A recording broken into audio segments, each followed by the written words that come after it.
ছোটবেলায় নড়াইলে কি খেলতেন কিনা বন্ধুদের সাথে কাবাডি? কাবাডি কম খেলেছি আসলে, খুব কম খেলেছি। খেলিনি একেবারে তা না, ছোটবেলায় সবাই বিভিন্ন রকমের মানে আমাদের যে খেলাগুলো আছে normally cricket, football, badminton, table tennis এইসব বেশি খেলা আছে। বাইরে যেগুলো আছে যে একেবারে খেলি নড়াইলের, আমরা তো নড়াইলে বড় হয়েছি, নড়াইলের কাবাডি টিমটাও খুব ভালো। তো মাঠে যখন প্র্যাকটিস হতো দেখতাম। আর এখনো গ্রামীণ খেলা বলা হয় এটাকে। তো কয়েকদিন আগেও একটা কাবাডি খেলা নড়াইলে হলো, রাতে হয় মূলত এই খেলাগুলো গ্রামে।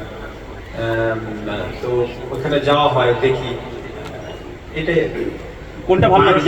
পা ধরে ছিল আসলে যে দেখেন, আমি যখন ক্রিকেট খেলেছি জাতীয় দলে তখনও আমি অন্যান্য খেলাকে ঠিক ততটুকু গুরুত্ব দিয়েছি, কারণ সবাই এন্ড অফ দ্য ডে সবাই আমাদের দেশের জন্যই খেলছে। এখন ক্রিকেটটা হয়তো বা আপনারা বেশি ফোকাস করেন, এই জন্য হয়তো বা ক্রিকেট নিয়ে আলোচনা বেশি হয়। একটা সময় ছিল ফুটবল, এখনো ফুটবল হয়। অন্যান্য স্পোর্টসগুলো যদি আপনারা ফোকাস করেন তাহলে খুব দ্রুতই এটাও লাইমলাইটে আসবে, স্পন্সরশিপ বাড়বে, এগুলো খুবই স্বাভাবিক। আর আপনি যেটা কথা বললেন যে আইজিপি মহোদয় স্যার আছেন, উনিও হয়তো বা কথা বলছেন।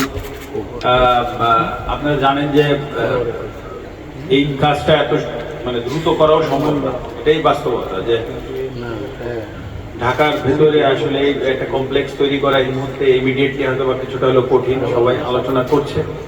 তো অবশ্যই আমার যেরকম সুযোগ আসলে আমি অবশ্যই স্ট্যান্ডিং কমিটির বিষয়ে আলোচনা আমি বলবো। আর ইন ফিউচার অবশ্যই আশা করি হয়তো বা ঢাকার ভেতরে হয়তো কঠিন, বাট ঢাকার একটু আশেপাশে যদি এটা সম্ভব হয়, এটা আমি মনে করি এটা খুব ভালো হবে। আর আপনি এটা বললেন যে টোটাল স্পোর্টসের, অবশ্যই আমি টোটাল স্পোর্টসে বিশ্বাসী। কারণ আমি বাংলাদেশের ক্রিকেট ওয়ার্ল্ড কাপ পৃথিবীর সর্বশ্রেষ্ঠ গেম না, পৃথিবীর সর্বশ্রেষ্ঠ গেম হচ্ছে অলিম্পিক। তো ওইখানে যদি কেউ গোল্ড মেডেল পেয়ে আসে সেটা সব থেকে বড় অর্জন হবে বাংলাদেশের জন্য। তো আমি মনে করি যে এই টোটাল জায়গাটাই আসলে বাংলাদেশ এগিয়ে যাক। এবং আমরা যেটা আগেও বললাম যে দিন শেষে আমরা সবাই বাংলাদেশ লাল সবুজের জন্য খেলি। সো এটা সব থেকে গুরুত্বপূর্ণ যে প্রত্যেকের ওই রেসপেক্টটা যেন থাকে।